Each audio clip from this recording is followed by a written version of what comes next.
اعوذ باللہ من الشیطان الرجیم بسم اللہ الرحمن الرحیم رب اشرح لی صدری ویسر لی امری واحلل عقدۃ من لسانی یفقہوا قولی۔ پارہ نمبر 11، سورۃ التوبہ کی آیت نمبر 94 سے۔ یعتذرون الیکم اذا رجعتم الیہم قل لا تعتذروا لن نؤمن لکم قد نبأنا اللہ من اخبارکم وسیر اللہ عملکم ورسولہ ثم تردون الی عالم الغیب والشہادۃ فینبئکم بما کنتم تعملون۔ اور وہ منافق تمہارے سامنے عذر پیش کریں گے جب تم ان کی طرف لوٹ کر جاؤ گے، تو اے نبی صلی اللہ علیہ وسلم کہہ دیجئے کہ تم عذر پیش نہ کرو، ہم ہرگز تم پر یقین نہیں کریں گے۔ اللہ نے تمہاری خبروں سے ہمیں آگاہ کر دیا ہے، اور اللہ جلد ہی تمہارے اعمال دیکھ لے گا اور اس کا رسول بھی۔ پھر تم چھپی اور کھلی باتوں کو جاننے والے کی طرف لوٹائے جاؤ گے، اور تو وہ تمہیں بتائے گا جو تم عمل کرتے رہے ہو، یعنی جو تم جھوٹے بہانے بناتے رہے ہو، تمہاری منافقت کھل کر سامنے آ جائے گی۔ اور عنقریب وہ تمہارے سامنے اللہ کی قسمیں کھائیں گے۔ اب یہاں ان کی منافقوں کی خرابیاں بیان کی گئی ہیں کہ وہ تمہارے سامنے اللہ کی قسمیں کھائیں گے کہ جب تم ان کی طرف لوٹ کر جاؤ گے تاکہ تم ان سے درگزر کر دو، چنانچہ تم ان سے درگزر ہی کرو، یعنی ان کو ان کے ہی حال پر چھوڑ دو۔ اور بلا شبہ وہ ناپاک ہے، یعنی ان کی نیت، ان کے ارادے ناقابل قبول ہیں، اور ان کا ٹھکانہ جہنم ہے۔ اور اس سے قطع تعلق کے سبب کی طرف اشارہ ہے کہ خیالات اور اعمال کے اعتبار سے یہ لوگ گندے ہیں، لہٰذا صحبت صالح ہونی چاہیے اور ان ایسے لوگوں سے دور رہیں، اور ان کا ٹھکانہ جہنم ہے۔ یہ سزا ہے ان کے کاموں کی جو وہ کرتے رہے تھے، اور وہ تمہارے سامنے قسمیں کھائیں گے تاکہ تم ان سے راضی ہو جاؤ، اور پھر اگر تم ان سے راضی ہو بھی جاؤ تو اللہ ان لوگوں سے راضی نہیں ہوتا جو نافرمان ہوں، یعنی جو اطاعت الہی سے پھر جائیں۔ اب ان آیات میں انہی منافقین کا ذکر ہے جو تبوک کے سفر میں مسلمانوں کے ساتھ نہیں گئے تھے اور حیلہ بہانہ کر کے وہیں رہ گئے تھے، اور نبی صلی اللہ علیہ وسلم کی واپسی پر اپنا عذر پیش کر کے ان کی نظروں میں وفادار بننا چاہتے تھے۔ تو اللہ تعالیٰ نے فرمایا کہ جب آپ صلی اللہ علیہ وسلم ان کے پاس آئیں گے تو وہ عذر پیش کریں گے، تو ان سے کہہ دو کہ ہمارے پاس سامنے عذر پیش کرنے کی ضرورت نہیں، اللہ تمہارے حالات سے باخبر ہے۔ اور مزید اس آیتوں میں بتایا گیا ہے کہ یہ تمہارے ٹوٹنے کی یہ قسمیں کھائیں گے، تمہارے لوٹنے پر یہ قسمیں کھائیں گے تاکہ تم ان سے درگزر کر دو، بس تم ان کو ان کے حال پر چھوڑ دو۔ یہ لوگ اپنے عقائد اور اعمال کے اعتبار سے پلید ہیں، انہوں نے جو کچھ بھی کیا، جو بھی کچھ عمل کیا، ان کا بدلہ تو جہنم کی صورت میں وہ پا لیں گے۔ اور یہ کہ تمہیں راضی کرنے کے لیے وہ قسمیں کھائیں گے، لیکن ان کو یہ پتہ ہی نہیں کہ اگر تم ان سے راضی ہو بھی جاؤ تو اللہ ان سے کیسے راضی ہوگا۔ الاعراب اشد کفرا ونفاقا واجدر الا يعلموا حدود ما انزل اللہ علی رسولہ واللہ علیم حکیم۔ اور دیہاتی کفر و منافقت میں زیادہ سخت ہیں، اور اس امر کے زیادہ لائق ہے کہ وہ ان احکام کو نہ جان پائیں جو اللہ نے اپنے رسول پر نازل کیے ہیں، یعنی وہ احکام شریعت سے بے خبر ہیں، اور اللہ خوب جاننے والا ہے اور خوب حکمت والا ہے۔ یعنی کچھ منافقین ایسے بھی تھے جو مدینہ کے باہر دیہاتوں میں رہتے تھے، اور دیہات کے ان باشندوں کو اعراب کہتے ہیں۔ وہ کفر و نفاق میں شہریوں سے زیادہ سخت اور احکام شریعت سے بے خبر تھے۔ اس آیت میں انہی کا ہی ذکر ہے، چونکہ یہ شہر سے دور رہتے تھے اور اللہ اور اس کے رسول کی باتیں سننے کا اتفاق ان کو نہ تھا، اور کچھ دیہاتی اس کو تاوان سمجھتے تھے، یعنی جو بھی اللہ کے راہ میں خرچ کرنے کو کہا جاتا تھا اس کو تاوان سمجھتے تھے، اور جو وہ اللہ کی راہ میں خرچ کرتے تھے وہ تمہارے خلاف زمانے کی گردشوں کا انتظار کرتے تھے، مگر نحوست گردش انہی کے خلاف ہے، اور اللہ خوب سننے والا اور خوب جاننے والا ہے۔ یعنی اب ان دیہاتیوں کی بھی دو قسمیں بیان کی جا رہی ہیں کہ پہلی یہ ہے کہ وہ منتظر رہتے ہیں کہ مسلمانوں پر زمانے کی گردش ہو، یعنی وہ مصائب کا شکار ہو جائیں، اور یہ خبر یا بد دعا ہے کہ زمانے کی گردش ان پر ہی پڑے کیونکہ وہی اس کے مستحق ہیں۔ اور کچھ دیہاتی وہ ہیں، اب یہاں پہ دوسری قسم کے لوگوں کا ذکر ہے۔ کچھ دیہاتی وہ ہیں جو اللہ اور یوم آخرت پر ایمان لاتے ہیں، اور جو کچھ بھی وہ خرچ کرتے ہیں اسے اللہ کے ہاں قربت اور رسول کی دعاؤں کا ذریعہ ہی سمجھتے ہیں۔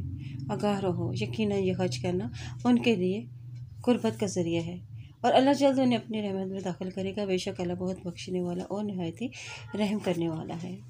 یعنی یہ رابع کی دوسری قسم ہے جن کو اللہ تعالیٰ نے شہر سے دور رہنے کی وجہ سے رہنے کے باوجود بھی وہ اللہ اور یوم آخرت پر ایمان لانے کی توفیق عطا فرمائی تھی، اور وہ جہالت سے دور تھے، چنانچہ وہ اللہ کی راہ میں خرچ کرنے کو جرمانہ سمجھنے کی بجائے اللہ کا قرب حاصل کرنے کا ذریعہ سمجھتے تھے۔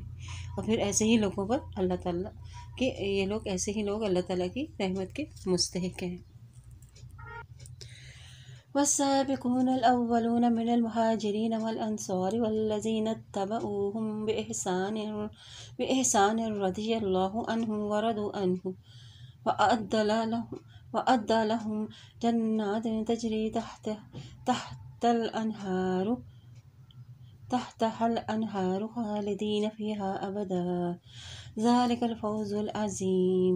اور اسلام میں سبقت کرنے والے مہاجرین اور انصار اور وہ لوگ جنہوں نے نیکوکاروں کے ساتھ ان کی پیروی کی، اللہ ان سے راضی ہو گیا اور وہ اس سے راضی ہو گئے، اور اللہ نے ان کے لیے ایسے باغ تیار کیے ہیں جن کے نیچے سے نہریں بہتی ہیں، اور وہ اس میں ہمیشہ ہمیشہ رہیں گے۔ یہ بہت بڑی کامیابی ہے۔ یعنی اس میں بھی تین گروہوں کا ذکر ہے: مہاجرین کا، جنہوں نے دین کی خاطر اللہ اور اس کے رسول کے حکم پر ہجرت کی، اور دوسرے انصاری جو مدینے میں رہائش پذیر تھے، اور انہوں نے ہر موقع پر نبی صلی اللہ علیہ وسلم کی مدد بھی کی اور ان کی حفاظت بھی فرمائی، اور مدینہ کے آنے والے مہاجرین کی بھی توازہ کی۔ ان دونوں گروہوں میں سے وہ افراد جنہوں نے اسلام قبول کرنے میں سبقت کی، ان کی تعریف میں اختلاف ہے۔ تیسری قسم جو ان مہاجرین اور انصار کے خلوص اور احسان کے ساتھ پیروکار ہیں، اور ان گروہ سے مراد بعض کے نزدیک اصطلاحی تابعین ہیں جنہوں نے نبی صلی اللہ علیہ وسلم کو نہیں دیکھا لیکن صحابہ کرام کی صحبت حاصل ہوئی۔ اللہ تعالیٰ ایسے لوگوں سے راضی ہو گیا، ان کی نیکیاں قبول کر لیں۔ اور تمہارے آس پاس جو دیہاتی ہیں، اور ان میں سے بعض منافق ہیں، اور بعض اہل مدینہ بھی نفاق پر اڑے ہوئے ہیں۔ اے نبی صلی اللہ علیہ وسلم، آپ انہیں نہیں جانتے، ہم انہیں جانتے ہیں۔ ہم جلد انہیں دوہری سزا دیں گے، یعنی دنیا میں بھی اور قبر کا بھی عذاب، اور عالم برزخ کا بھی۔ پھر وہ بڑے عذاب کی طرف لوٹائے جائیں گے۔ اور کچھ دیگر لوگ ہیں جنہوں نے اپنے گناہوں کا اقرار کر لیا، اور انہوں نے ملا جلا عمل کیا، ایک اچھا اور دوسرا برا۔ یعنی اچھا عمل کیا تھا؟ وہ عمل جو جہاد میں پیچھے رہ جانے والے سے پہلے وہ کرتے تھے، اور برے وہ یہی تبوک کے موقع پر وہ پیچھے رہ گئے تھے۔ امید ہے کہ اللہ ان کی توبہ قبول فرما لے، یقیناً اللہ تعالیٰ بہت بخشنے والا اور نہایت ہی رحم کرنے والا ہے۔ رسول اللہ صلی اللہ علیہ وسلم کو خواب میں ایسے آدمی دکھائے گئے جن کا آدھا جسم خوبصورت تھا اور آدھا بدصورت۔ فرشتوں نے انہیں نہر میں داخل ہونے کو کہا تو واپسی پر وہ بہت ہی خوبصورت بن چکے تھے۔ فرشتوں نے مجھ سے کہا کہ یہ ایسے لوگ ہیں جنہوں نے اچھے اور برے دونوں طرح کے عمل کیے ہیں، لیکن اللہ تعالیٰ نے انہیں معاف کر دیا۔ خذ من اموالہم صدقۃ تطہرہم وتزکیہم بہا وصلی علیہم ان صلاتک سکن لہم واللہ سمیع علیم۔ اے نبی صلی اللہ علیہ وسلم، ان کے مالوں میں سے صدقہ لیجیے تاکہ اس کے ذریعے سے انہیں پاک کر دیں اور ان کا تزکیہ بھی کریں، اور اللہ اور ان کے لیے دعا بھی کیجیے، کیونکہ نیکی کرنے کے بعد دعا قبول ہوتی ہے، اور صدقہ بھی بہت بڑی نیکی ہے۔ بے شک آپ کی دعا ان کے لیے سکون کا باعث ہے، اور اللہ خوب سننے والا اور خوب جاننے والا ہے۔ یعنی حکم عام ہے، صدقے سے یا مراد فرضی صدقہ یعنی زکوٰۃ بھی ہو سکتی ہے، اور نفلی صدقہ بھی، جو کہ توبہ کی قبولیت کے لیے صدقہ گناہوں کی معافی کا ذریعہ ہے۔ نبی صلی اللہ علیہ وسلم سے کہا جا رہا ہے کہ اس ذریعے سے آپ مسلمانوں کا تزکیہ فرمائیں، جس سے یہ واضح ہو جاتا ہے کہ زکوٰۃ و صدقات انسان کے اخلاق و کردار کی طہارت اور پاکیزگی کا بڑا ذریعہ ہے۔ صدقے کو صدقہ اس لیے بھی کہا جاتا ہے کہ خرچ کرنے والا اپنے دعویٰ ایمان میں صادق ہوتا ہے، اور دوسری بات یہ بھی معلوم ہوتی ہے کہ صدقہ وصول کرنے والے کو صدقہ دینے والے کے حق میں دعا بھی کرنی چاہیے، اور جس طرح اللہ تعالیٰ نے اپنے پیغمبر کو دعا کرنے کا بھی حکم دیا۔ اور کیا انہیں معلوم نہیں کہ بے شک اللہ ہی اپنے بندوں کی توبہ قبول فرماتا ہے اور وہی صدقات قبول کرتا ہے، اور یہ کہ بلا شبہ اللہ ہی بہت توبہ قبول کرنے والا اور نہایت ہی رحم کرنے والا ہے۔ اور اے نبی صلی اللہ علیہ وسلم کہہ دیجئے تم عمل کرو، پھر اللہ تمہارے عمل کو دیکھے گا، اور اس کا رسول اور مومنین بھی، اور تم جلد ہی اس کی طرف لوٹائے جاؤ گے، اور جو چھپی کھلی باتیں جاننے والا ہے پھر وہ تمہیں بتائے گا جو کچھ تم عمل کرتے رہے ہو۔ وآخرون مرجون لأمر اللہ اما يعذبهم واما يتوب علیہم واللہ علیم حکیم۔ اور جو کچھ اور لوگ ہیں وہ اور لوگ ہیں جن کا معاملہ اللہ کا حکم آنے تک مؤخر کر دیا گیا ہے، یا وہ انہیں سزا دے گا یا ان کی توبہ قبول کر لے گا، اور اللہ خوب جاننے والا اور خوب حکمت والا ہے۔ یعنی 50 دن کے بعد پھر ان کی توبہ قبول ہوئی تھی۔ مرجون سے مراد وہ شخص ہے جس کا معاملہ ٹال دیا جائے۔ جنگ تبوک میں پیچھے رہ جانے والے ایک تو منافق تھے اور دوسرے وہ بلا عذر پیچھے رہ گئے تھے، اور انہوں نے اپنی غلطی کا اعتراف بھی کر لیا تھا، لیکن انہیں معافی عطا نہیں کی گئی تھی۔ اس آیت میں اسی گروہ کا ذکر ہے جس کے معاملے کو مؤخر کر دیا گیا تھا۔ یہ 3 افراد تھے جن کا ذکر آگے آ رہا ہے۔ والذین اتخذوا مسجدا ضرارا وکفرا وتفریدا بین المؤمنین وارصادا لمن حارب اللہ ورسولہ من قبل وَلَيَحْلِفُنَّ إِنْ أَرَدْنَا إِلَّا الْحُسْنَى وَاللَّهُ يَشْهَدُ إِنَّهُمْ لَكَاذِبُونَ۔ اور کچھ لوگ ہیں جنہوں نے ایک مسجد بنائی، یعنی یہ منافقین ہیں، تاکہ مسلمانوں کو تکلیفیں پہنچائیں، یعنی تفرقہ بازی کریں اور کفر کو پھیلائیں، اور مومنوں کے درمیان تفرقہ ڈالیں، اور اس شخص کے لیے کھاد کا بندوبست کریں جو ان سے پہلے اللہ اور اس کے رسول سے لڑ چکا ہے، اور وہ ضرور قسمیں کھائیں گے کہ ہمارا ارادہ تو نیک ہی تھا، اللہ گواہی دیتا ہے کہ بے شک وہ سراسر جھوٹے ہیں۔ یعنی اس میں منافقین کی ایک اور کبھی حرکت کا ذکر ہے کہ انہوں نے ایک مسجد بنائی، اور نبی صلی اللہ علیہ وسلم کو یہ باور کرایا کہ یہ بارش، سردی اور اس قسم کے موقع پر بیمار اور کمزوروں کو زیادہ دور جانے میں دقت پیش آتی ہے، لہٰذا ان کی سہولت کے لیے یہ مسجد بنائی گئی ہے۔ آپ صلی اللہ علیہ وسلم وہاں چل کر نماز پڑھیں تاکہ ہمیں برکت حاصل ہو، اور آپ نے تبوک سے واپسی پر نماز کا وعدہ بھی کر لیا، لیکن واپسی پر وحی کے ذریعے اللہ تعالیٰ نے منافقین کے اصل مقاصد سے آپ کو آگاہ کر دیا کہ وہ اس سے مسلمانوں کو نقصان پہنچانا اور کفر پھیلانا اور مسلمانوں کے درمیان تفرقہ پیدا کرنا چاہتے ہیں، لہٰذا اللہ تعالیٰ اور اس کے رسول کے دشمنوں کے لیے مکین گاہ مہیا کرنا چاہتے ہیں۔ اللہ یشہد انہم لکاذبون، یعنی جھوٹی قسمیں کھا کر وہ نبی صلی اللہ علیہ وسلم کو فریب دینا چاہتے تھے، لیکن اللہ تعالیٰ نے آپ کو ان کے مکر و فریب سے بچا لیا۔ ان کی نیت صحیح نہیں ہے، اور جو یہ ظاہر کر رہے ہیں اس میں بھی یہ جھوٹے ہیں۔ اے نبی صلی اللہ علیہ وسلم، آپ اس مسجد میں کبھی بھی کھڑے نہ ہوں، یعنی کبھی بھی نماز نہ پڑھائیں۔ البتہ وہ مسجد جس کی بنیاد اول روز سے ہی تقویٰ پر رکھی گئی ہے، اس سے زیادہ حقدار ہے کہ آپ اس میں کھڑے ہوں، یعنی اس میں نماز پڑھائیں۔ اس میں ایسے لوگ ہیں جو اس بات کو پسند کرتے ہیں کہ وہ پاک ہوں، اور اللہ پاک رہنے والوں کو پسند کرتا ہے، یعنی آپ صلی اللہ علیہ وسلم جو وہاں جا کر نماز پڑھنے کا وعدہ فرمایا تھا، اس کے مطابق وہاں جا کر نماز نہ پڑھائیں۔ چنانچہ آپ صلی اللہ علیہ وسلم نے وہاں نماز نہیں پڑھائی، بلکہ اپنے چند ساتھیوں کو وہاں بھیج کر وہ مسجد ڈھا دی اور اسے ختم کرا دیا، اور جو مسلمانوں کے درمیان تفریق پیدا کرنے کی غرض سے بنائی گئی تھی، وہ مسجد درار ہے جسے ڈھانپا جائے تاکہ انتشار و تفرقہ نہ پڑے۔ التقویٰ، یعنی بعض نے اس مسجد قباء اور بعض نے اسے مسجد نبوی قرار دیا تھا۔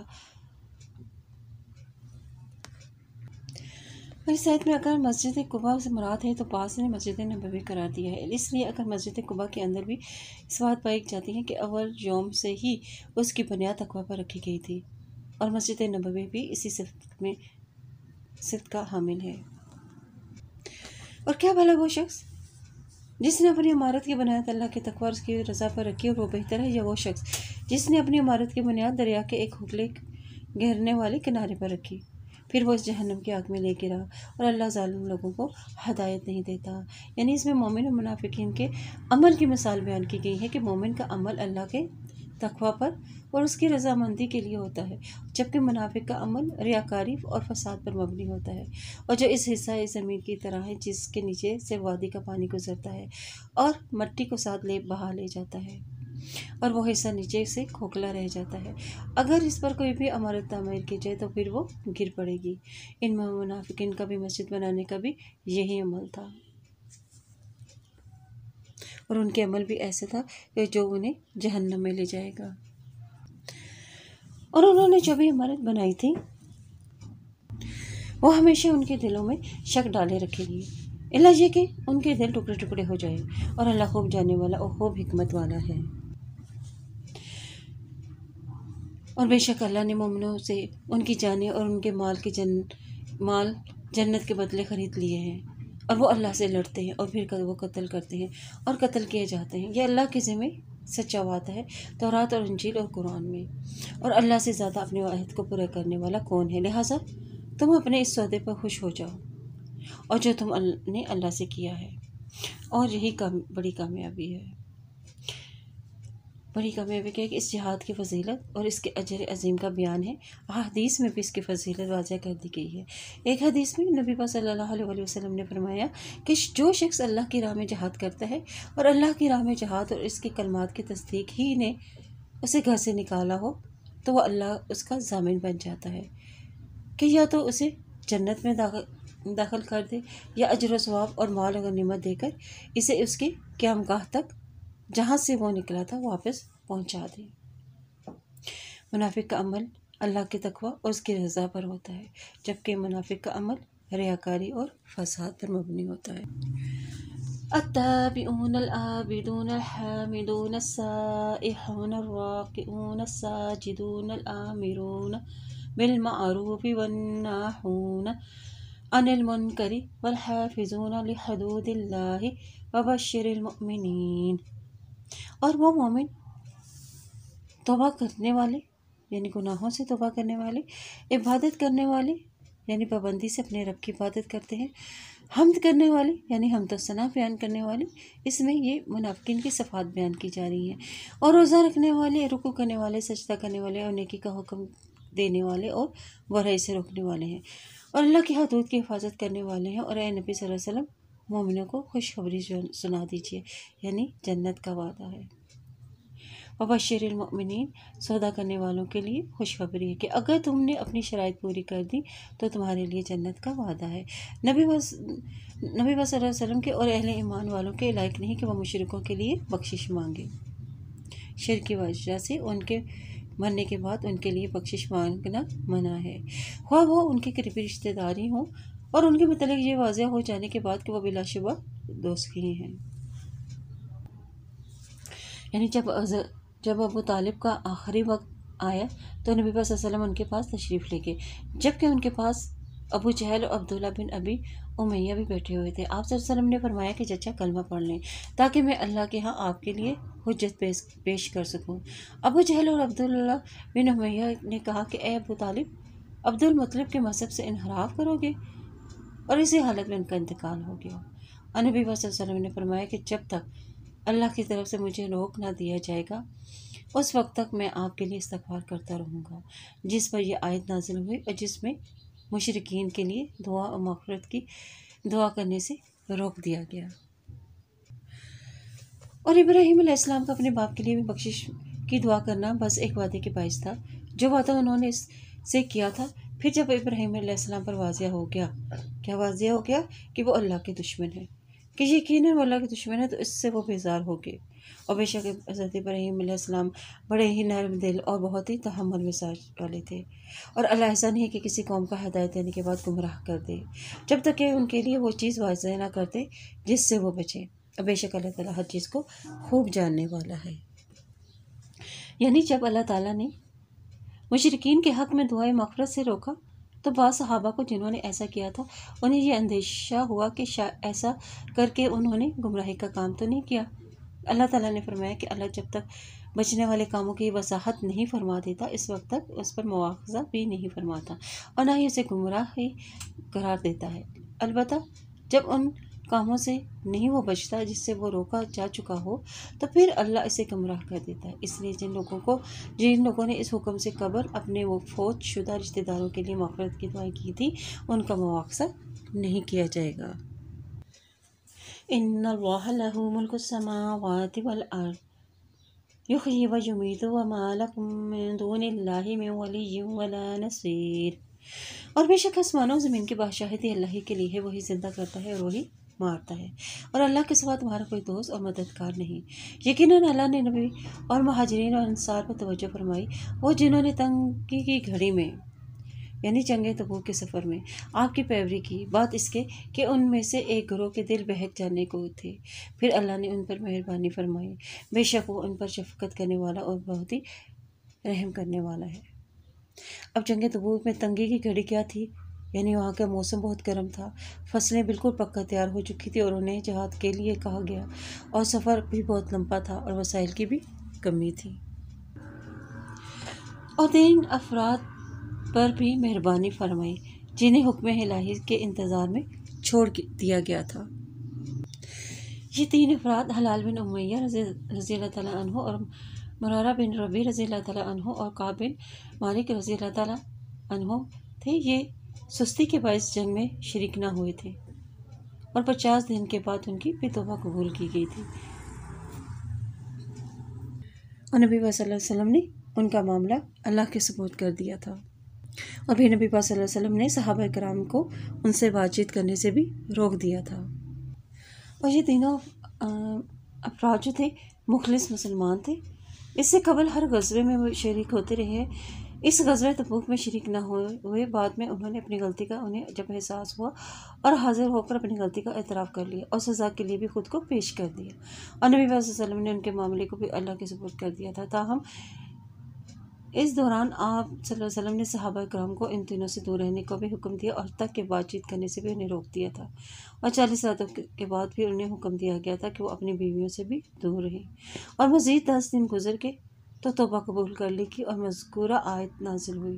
50 دن کے بعد اللہ تعالیٰ نے ان کی آہوزاری اور توبہ قبول فرما لی۔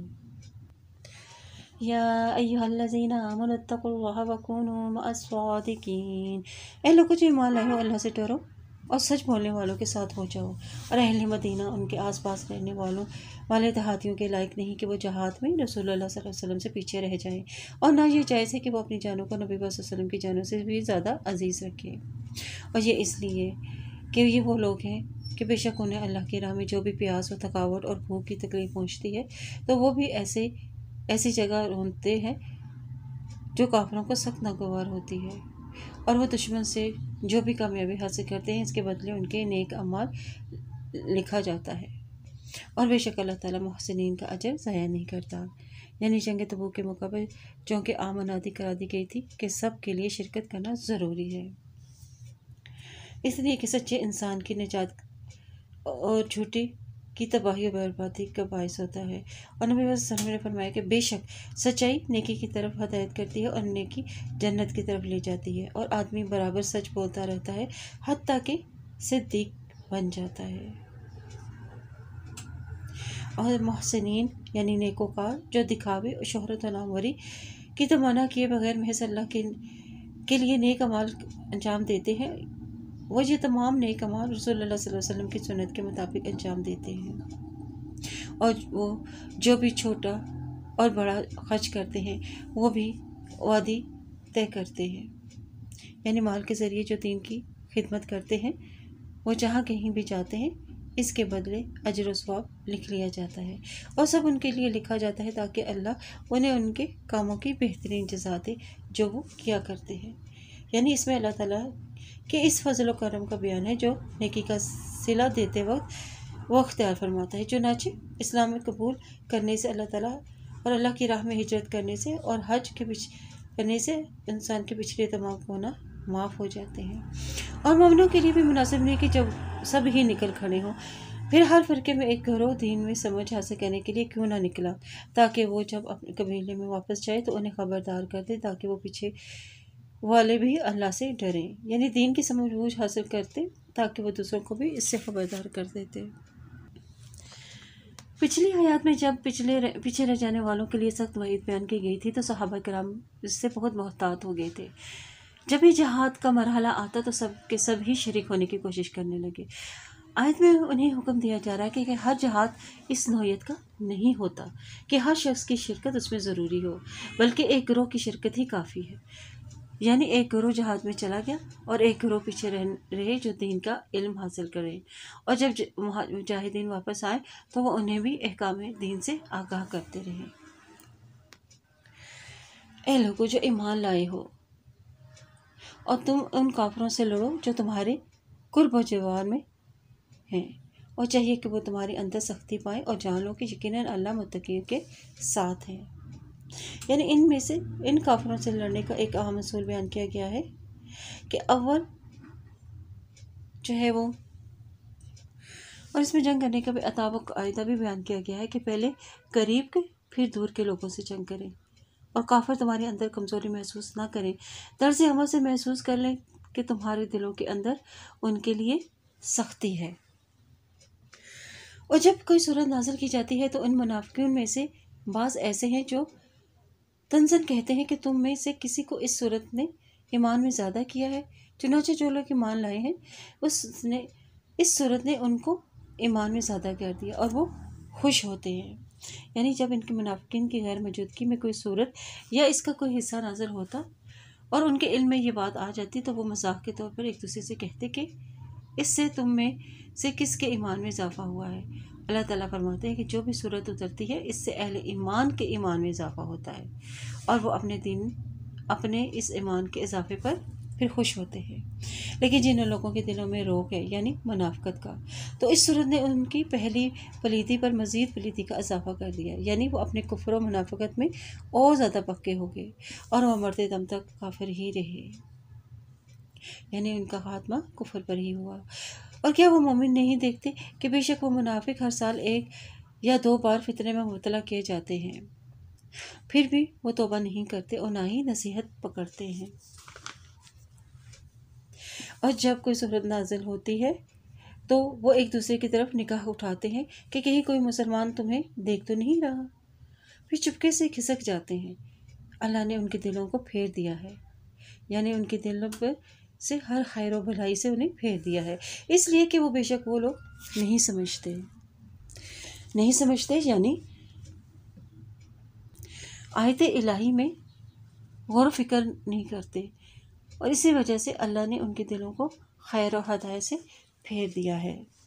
اور لوگوں یقیناً تمہارے پاس تمہیں میں سے ایک رسول آ گیا، اس پر تمہارا تکلیف میں مبتلا ہونا گراں گزرتا ہے، وہ تمہاری بھلائی کا بہت حریص ہے اور مومنوں پر نہایت ہی شفیق و رحم کرنے والا ہے۔ یعنی سورت کے آخر میں مسلمانوں پر نبی صلی اللہ علیہ وسلم کی صورت میں جو احسان عظیم فرمایا اس کا ذکر کیا جا رہا ہے، یعنی ایسی چیزیں جس سے انسان کو تکلیف ہو، اس میں دنیاوی اور آخری زندگی کا جو عذاب ہے دونوں ہی آ جاتے ہیں، اور نبی صلی اللہ علیہ وسلم کی ساری خوبیاں آپ صلی اللہ علیہ وسلم کے اعلیٰ اخلاق کا مظہر ہے۔ اور پھر بھی اگر وہ منہ پھیر لیں، فَإِن تَوَلَّوْا فَقُلْ حَسْبِيَ اللَّهُ لَا إِلَٰهَ إِلَّا هُوَ عَلَيْهِ تَوَكَّلْتُ وَهُوَ رَبُّ الْعَرْشِ الْعَظِيمِ۔ پھر بھی اگر وہ منہ پھیر لیں تو کہہ دیجئے مجھے اللہ ہی کافی ہے اور اس کے سوا کوئی معبود برحق نہیں، اور اسی پہ میں نے بھروسہ کیا اور وہ عرش عظیم کا رب ہے۔ یعنی رسول صلی اللہ علیہ وسلم کا آ جانا تمہارے لیے باعث خیر کا باعث ہے، وہ تمہیں دنیاوی اور آخرت کی تکلیفوں سے بچانا چاہتا ہے۔ اور کن باتوں سے رکردانی کرتے ہیں کہ آپ کے صلی اللہ علیہ وسلم کی لائی ہوئی شریعت پر اور دین رحمت سے۔ کفار کے مکر و فریب سے بچنے کے لیے انہوں نے کیا کہا کہ حسبی اللہ، کہ میرے لیے اللہ ہی کافی ہے جو مجھے بچا لے گا۔ اور اس آیت کو جو شخص صبح شام 7 بار پڑھے گا، یعنی حسبی اللہ لا الہ الا هو علیہ توکلت وہو رب العرش العظیم، تو اللہ تعالیٰ اس کے فکر و مشکلات میں کافی ہو جائے گا۔ آپ اس آیت کو صبح شام 3 بار پڑھنے کی عادت ڈال لیجیے۔ سورۃ یونس، بسم اللہ الرحمن الرحیم، الف لام را، تلک آیات الکتاب الحکیم۔ یہ صورت مکی ہے، البتہ اس کی 2 آیتیں اور بعض نے 3 آیتیں مدنی قرار دی ہیں۔ حکیم کتاب یعنی قرآن مجید کی یہ صفت ہے، اس کی معنی ہے حلال اور حرام اور حدود احکام میں محکم اور مضبوط۔ حکیم بامعنی حاکم یعنی اختلافات میں لوگوں کے درمیان فیصلہ کرنے والی کتاب ہے۔ اللہ تعالیٰ نے ہمیں عدل و انصاف کے ساتھ فیصلے کیے ہیں۔ اس میں عدل و انصاف کے ساتھ اللہ تعالیٰ نے فیصلے کیے ہیں، اور یہ عظمت والی آیت ہے، یعنی توحید کی دعوت اور شرک کی تردید۔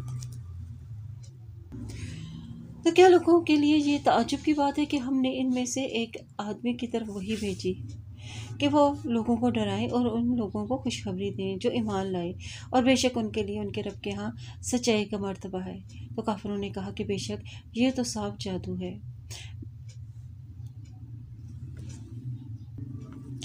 عجب یعنی تعجب، یعنی اس بات پر یہ تعجب نہیں ہونا چاہیے کہ اللہ نے انسانوں میں سے ہی ایک شخص کو وحی اور رسالت کے لیے چن لیا، کیونکہ انہی میں سے ہونے کی وجہ سے صحیح معنوں میں ان کی رہنمائی کر سکتا ہے۔ اگر وہ کسی اور جنس سے ہوتا تو فرشتہ یا جن ہوتا تو دونوں ہی صورتوں میں رسالت کا اصل مقصد ہی ختم ہو جاتا۔ یہ ہماری طرح انسان ہی ہے، اس لیے تعجب کی بات نہیں۔ اور بے شک تمہارا رب وہ ہے جس نے آسمان اور زمین کو 6 دنوں میں پیدا کیا، پھر وہ عرش پر مستوی ہوا، اور وہی ہر کام کی تدبیر کرتا ہے۔ کوئی سفارشی نہیں بن سکتا بغیر اس کی اجازت کے، اور یہی اللہ ہے تمہارا رب ہے، چنانچہ تم اسی کی عبادت کرو۔ پھر کیا تم نصیحت نہیں پکڑتے؟ تم سب کو اسی کی طرف لوٹ کر جانا ہے۔ اللہ کا وعدہ سچا ہے، بے شک وہی مخلوق کو پہلی بار پیدا کرتا ہے اور پھر وہی اسے زندہ کرے گا، تاکہ ان لوگوں کو انصاف کے ساتھ بدلا دے جو ایمان لائے اور جنہوں نے نیک عمل کیے، اور جن لوگوں نے کفر کیا اور ان کے لیے پینے کو کھولتا ہوا پانی اور دردناک عذاب ہوگا، اس لیے کہ وہ کفر کرتے تھے۔ بتایا جا رہا ہے کہ آسمان و زمین کی تخلیق کر کے اللہ تعالیٰ نے اسے یوں ہی نہیں چھوڑ دیا، بلکہ ساری کائنات کا نظم و تدبیر اس طرح کر رہا ہے کہ کبھی کسی کا آپس میں تصادم بھی نہیں ہوا۔ ہر چیز اس کے حکم پر اپنے اپنے کام میں مصروف ہے۔ جو کہ مشرکین اور کفار کا جو ان سے اصل مخاطب تو وہ ہیں کہ ان کا عقیدہ یہ تھا کہ یہ بت جن کی وہ عبادت کرتے ہیں اللہ کے ہاں ان کے سفارش کریں گے، ان کو اللہ کے عذاب سے چھڑوائیں گے۔ اللہ نے فرمایا وہاں اللہ کی اجازت کے بغیر کسی کو سفارش کرنے کی اجازت نہیں دی جائے گی، یہ اجازت انہی کو ہوگی جسے اللہ تعالیٰ پسند فرمائیں گے۔ وہی اللہ ہے جس نے سورج کو چمکتا ہوا بنایا اور چاند کو روشن بنایا، اور اس کی منزلیں بھی مقرر کی تاکہ تم سالوں کی گنتی اور حساب کر سکو۔ یہ سب کچھ اللہ نے حق کے ہی ساتھ پیدا کیا ہے، اور وہ اپنی آیتیں تفصیل سے بیان کرتا ہے ان لوگوں کے لیے جو جانتے ہیں۔ بے شک رات و دن کے بدل بدل کر آنے جانے میں اور جو کچھ بھی اللہ نے آسمان اور زمین میں پیدا کیا ہے اس میں بھی البتہ نشانیاں ہیں ان لوگوں کے لیے جو ڈرتے ہیں۔ ان الذین لا یرجون لقاءنا ورضوا بالحیاۃ الدنیا وَاطْمَأَنُّوا بِهَا وَالَّذِينَ هُمْ عَنْ آیَاتِنَا غَافِلُونَ۔ اور بے شک وہ لوگ جو ہماری ملاقات کی امید نہیں رکھتے اور وہ دنیا کی زندگی پر راضی ہیں اور اسی پر مطمئن ہیں، اور وہ لوگ جو ہماری نشانیوں سے غافل ہیں وہی ہے جن کا ٹھکانہ دوزخ ہے اور ان عملوں کی وجہ سے جو وہ کماتے ہیں۔ اور بے شک جو لوگ ایمان لائے اور انہوں نے نیک عمل کیا ان کا رب ان کے ایمان کی وجہ سے انہیں جنت کے باغوں کی راہ دکھائے گا، اور جس کے نیچے سے نہریں بہتی ہیں اور نعمتوں والے باغات ہیں۔ یعنی دنیا میں ایمان کے سبب قیامت والے دن اللہ تعالیٰ ان کے لیے پل صراط سے گزرنا بھی آسان فرما دے گا، اور اللہ قیامت والے دن ان کے لیے ایک نور مہیا فرمائے گا جس کی روشنی میں وہ چلیں گے، اہل ایمان۔ اور اس جنت میں ان کی پکار ہوگی کہ اے اللہ تو پاک ہے، اور اس میں ان کی دعا ہوگی سلام کی، اور ان کی آخری پکار یہ ہوگی کہ تمام تعریف اللہ رب العالمین کے لیے ہی ہے۔ یعنی اہل جنت اللہ کے حمد و تسبیح میں ہر وقت مصروف رہیں گے اور ایک دوسرے کو بھی اسی طرح سلام کریں گے، نیز فرشتے بھی انہیں سلام عرض کریں گے۔ دین کا اصل خلاصہ الحمدللہ ہے، اور اگر اللہ لوگوں کو برائی پہنچانے میں جلدی کرتا ہے جیسے کہ وہ بھلائی مانگنے میں جلدی کرتے ہیں تو ان کی میعاد پوری ہو چکی ہوتی، چنانچہ ہم ان لوگوں کو جو ہماری ملاقات کی امید نہیں رکھتے چھوڑ دیتے ہیں کہ وہ اپنی سرکشی میں بہکتے رہیں۔ یعنی جس طرح انسان خیر کی طلب کرنے میں جلدی کرتا ہے، اسی طرح وہ شر یعنی عذاب کی طلب کرنے میں بھی جلدی مچاتا ہے۔ اللہ تعالیٰ کے پیغمبروں سے کہتے ہیں کہ اگر تم سچے ہو تو وہ عذاب، تو اللہ تعالیٰ کے پیغمبروں سے وہ کہتے ہیں کہ اگر تم اپنے دعوے میں سچے ہو بعد میں، تو وہ عذاب لے ہو جس سے تم ہمیں ڈراتے ہو۔ اللہ تعالیٰ نے فرمایا ہے کہ اگر ان کے مطالبے کے مطابق ہم جلد عذاب بھیج دیتے تو کبھی یہ ہلاکت سے دوچار ہو چکے ہوتے، لیکن ہم انہیں مہلت دے کر برا موقع دے رہے ہیں۔ اور جب انسان کو تکلیف پہنچتی ہے تو وہ ہمیں ہی پکارتا ہے اور اپنے پہلوؤں یعنی لیٹے یا بیٹھے اور کھڑے ہوئے، پھر جب ہم اس کی تکلیف کو اس سے دور کر دیتے ہیں، وہ یوں گزر جاتا ہے جیسے اسے خود کو تکلیف پہنچنے پر ہمیں پکارا ہی نہ تھا۔ اس طرح مصرفین کے لیے ان کے برے عمل پرکشش بنا دیے گئے۔ للمسرفین یعنی وہ لوگ جو اللہ اور اس کے رسول کو چھٹلاتے ہیں اور ہر طرح کے جرائم اور گناہ کا ارتکاب کر کے اللہ کی حدوں سے تجاوز کرتے ہیں۔ وَلَقَدْ أَهْلَكْنَا الْقُرُونَ مِن قَبْلِكُمْ لَمَّا ظَلَمُوا وَجَاءَتْهُمْ رُسُلُهُم بِالْبَيِّنَاتِ وَمَا كَانُوا لِيُؤْمِنُوا كَذَلِكَ نَجْزِي الْقَوْمَ الْمُجْرِمِينَ۔ البتہ ہم ان امتوں کو ہلاک کر چکے جو تم سے پہلے گزری ہیں، اور جب انہوں نے ظلم کیا اور ان کے پاس ان کے رسول واضح دلیلوں کے ساتھ آئے اور وہ ایسے نہ تھے کہ ایمان لاتے، مجرم لوگوں کو ہم اسی طرح ہی سزا دیتے ہیں۔ یعنی یہ کفار مکہ کو تنبیہ ہے کہ گزشتہ امتوں کی طرح تم بھی ہلاکت سے دوچار ہو سکتے ہو۔ پھر ان کے بعد ہم نے تمہیں زمین میں جانشین بنایا تاکہ ہم دیکھیں کہ تم کیسے عمل کرتے ہو۔ اور جب ان پر ہماری واضح آیتیں تلاوت کی جاتی ہیں تو وہ لوگ جو ہماری ملاقات کی امید نہیں رکھتے یعنی آخرت کی امید پر یقین نہیں رکھتے تو کہتے ہیں کہ تو اس کے علاوہ کوئی اور قرآن لے آ یا اسے کچھ بدل دے۔ کہہ دیجئے مجھے اختیار نہیں کہ میں اسے اپنی طرف سے بدل دوں، میں تو اس چیز کی پیروی کرتا ہوں جو میری طرف وحی کی جاتی ہے۔ بے شک اگر میں اپنے رب کی نافرمانی کروں تو مجھے بڑے سخت دن کے عذاب سے ڈر لگتا ہے۔ اور کہہ دیجئے کہ اگر اللہ چاہتا تو میں اس قرآن کی تم پر تلاوت نہ کرتا اور نہ ہی اللہ تمہیں اس کی خبر دیتا۔ پھر میں نے نبوت سے پہلے تمہارے اندر ایک عمر گزاری ہے، تو کیا تم عقل نہیں رکھتے؟ یعنی سارا معاملہ اللہ ہی کی مشیت پر مبنی ہے۔ اگر اللہ چاہتا تو میں نہ تمہیں پڑھ کے سناتا اور نہ ہی تمہیں اس کی کوئی خبر ہوتی۔ ادراکم بہ کے معنی ہے اعلمکم بہ علی لسانی، کہ تم کو میری زبانی اس قرآن کی بابت کچھ نہ بتلانا۔ تم بھی جانتے ہو کہ نبوت سے پہلے میں نے 40 سال تمہارے اندر ہی گزارے ہیں اور تم میری امانت اور صداقت کے بھی قائل رہے ہو، اور یہ قرآن اللہ کا نازل کرتا ہے، نہ کہ میں نے کسی اور سے سنا ہے اور نہ ہی سیکھا ہے۔ اور پھر اس شخص سے زیادہ بڑا ظالم کون ہو سکتا ہے جس نے اللہ پر جھوٹ کر لیا یا اس کی آیتوں کو جھٹلائے۔ بے شک مجرم فلاح نہیں پاتے۔ مجرم کون لوگ ہیں؟ جو اللہ پر جھوٹ باندھتے ہیں اور اللہ کی آیات کو جھٹلانے والے، اور اللہ کے سوا ایسی چیزوں کی عبادت کرتے ہیں جو انہیں نہ نقصان دیتی ہے اور نہ ہی نفع دیتی ہے، اور وہ کہتے ہیں یہ اللہ کے ہاں ہمارے سفارشی ہیں۔ کہہ دیجئے کیا تم اللہ کو اس چیز کی خبر دیتے ہو جسے وہ آسمانوں میں نہیں جانتا اور نہ ہی زمین میں؟ وہ پاک اور بلند ہے ان سے جس کو وہ شریک ٹھہراتے ہیں۔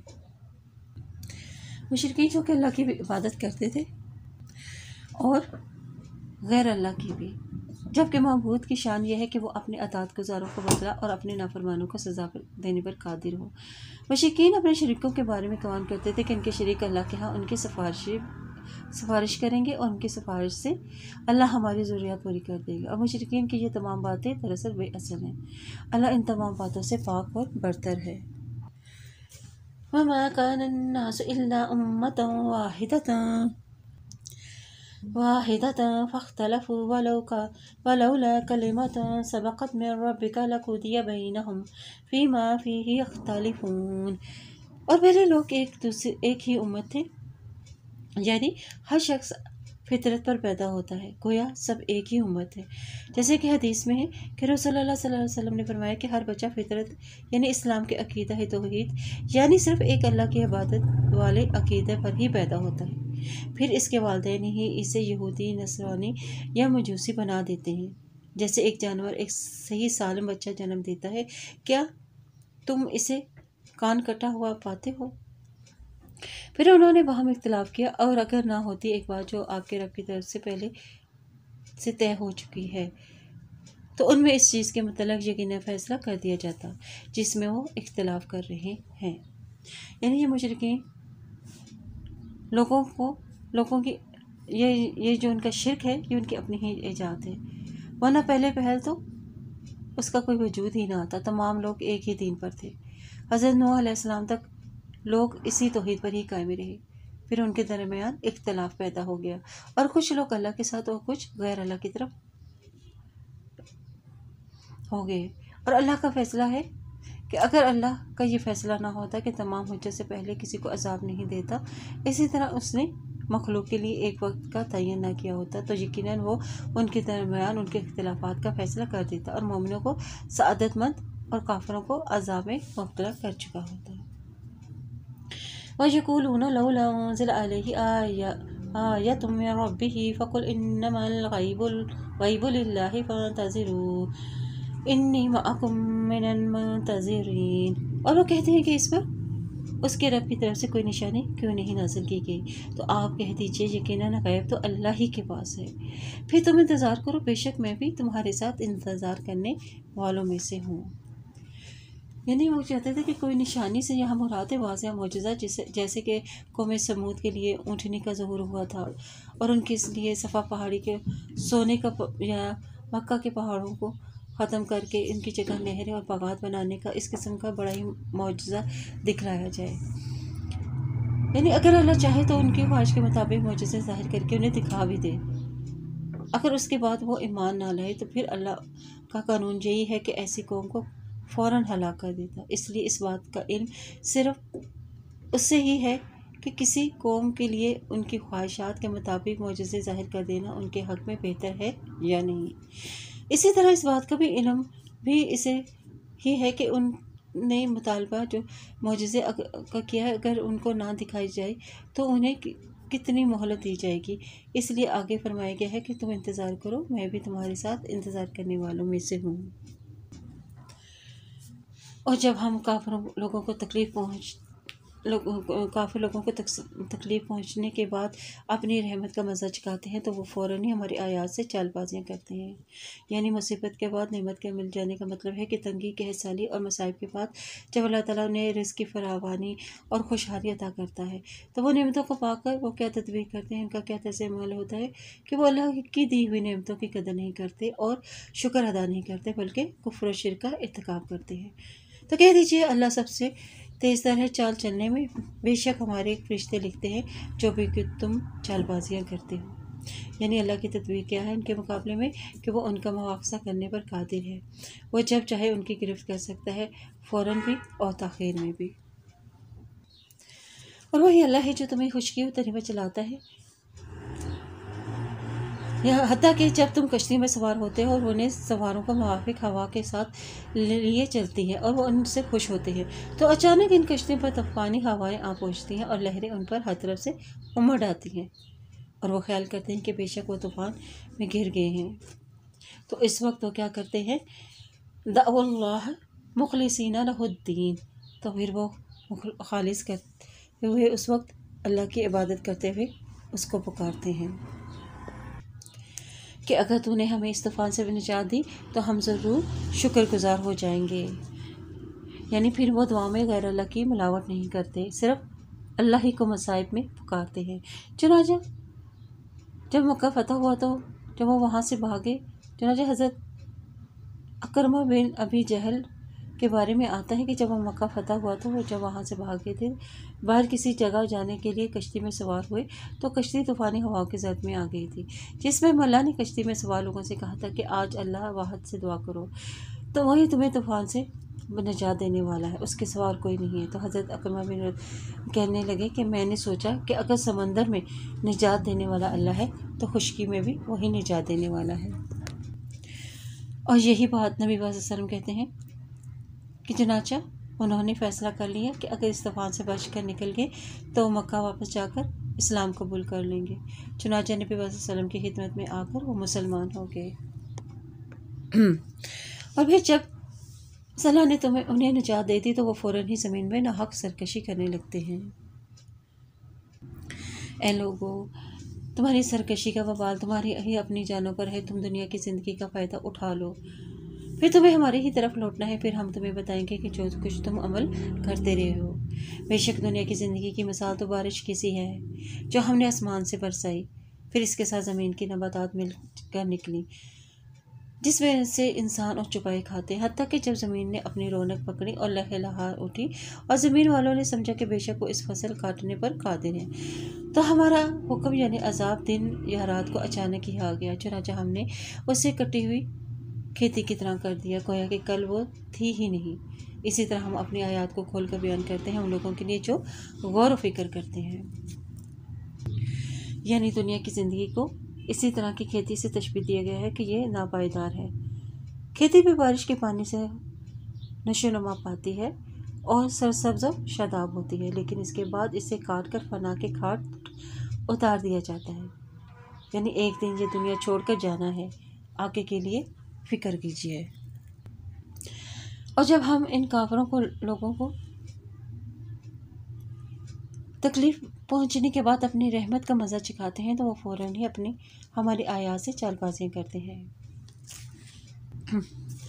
واللہ یدعو الی دار السلام ویہدی من یشاء الی صراط مستقیم، اور اللہ سلامتی کے گھر یعنی جنت کی طرف بلاتا ہے اور وہ جسے چاہتا ہے صراط مستقیم کی طرف ہدایت دیتا ہے۔ جن لوگوں نے نیک کام کیے ان کے لیے بھلائی ہے اور مزید دیدار الہی ہے، اور ان کے چہروں کو سیاہی اور ذلت نہیں ڈھانپے گی، یہی لوگ جنتی ہیں اور وہ اس میں ہمیشہ رہیں گے۔ یعنی تمہارے اعمال اچھے ہوں گے تو تم اس کا اچھا ہی بدلہ پاؤ گے، اور انہیں نیک اعمال کی جزا کی گناہ ملے گی، اور مزید اللہ کا دیدار انہیں نصیب ہوگا۔ اور جن لوگوں نے برے کام کیے تو برائی کا بدلہ ان کی برائی کے برابر ہی ہے، اور ان کو ذلت ڈھانپ لے گی، کوئی انہیں اللہ کے عذاب سے بچانے والا نہ ہوگا۔ یوں لگے گا کہ ان کے چہروں پر تاریک رات کے ٹکڑے اوڑھا دیے گئے ہیں اور وہی دوزخی ہیں، اور وہ اس میں ہمیشہ رہیں گے۔ یعنی اس آیت میں بتایا جا رہا ہے کہ برائی کا بدلہ برائی کی ہی مثل ہی ملے گا۔ سیئات ان سے مراد کفر و شرک ہے، یہ مبالغہ ہے کہ ان کے چہرے سیاہ ہوں گے اور ان کا ٹھکانہ دوزخ ہوگا جس میں وہ ہمیشہ رہیں گے۔ اور جس دن ہم ان سب کو جمع کریں گے، پھر ہم ان لوگوں سے جنہوں نے شرک کیا کہیں گے کہ تم ہو تمہارے شریک اپنی اپنی جگہ ٹھہرے رہو، پھر ہم ان کے درمیان جدائی ڈال دیں گے، اور ان کے شریک کہیں گے کہ تم ہماری عبادت تو کرتے ہی نہ تھے۔